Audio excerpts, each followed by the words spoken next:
bonne surprise, je vais raconter une bonne surprise et c'est une surprise que je viens de vivre, que je suis en train de vivre. Les réseaux d'échange réciproque de savoir sont nés à partir de l'école.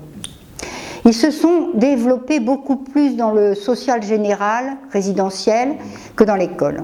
Mais à partir des années 88-89, des expériences ont eu lieu dans des écoles primaires, dans des collèges, dans des lycées, dans la formation d'enseignants, mais avec toujours ce sentiment d'être vraiment tellement à la marge, tellement peu reconnu par l'éducation nationale, qu'en même temps on avait ce sentiment qu'il y avait là une démarche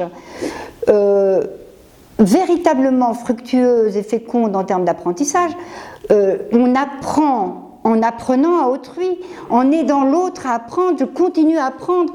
On sait que les enfants tuteurs progressent dans la matière où ils sont tuteurs. Alors pourquoi ils ne sont pas tous tuteurs dans toutes les matières, au niveau où ils le peuvent?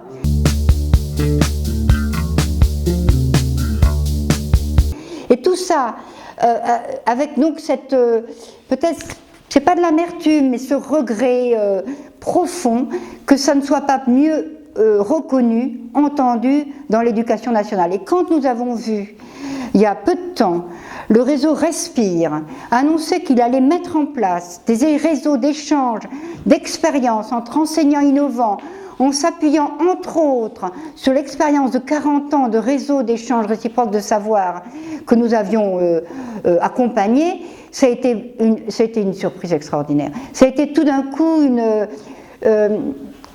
c'est plus qu'une récompense, c'est plus qu'une reconnaissance, c'est quelque chose qui donne du sens à ces 40 ans qui sont peut-être que 40 ans d'un début de quelque chose. Même si ça fait 40 ans d'histoire, c'est peut-être nous signifier qu'on est au début d'un développement et que c'est... Alors ça, c'est vraiment la surprise 2012, c'est la plus belle surprise.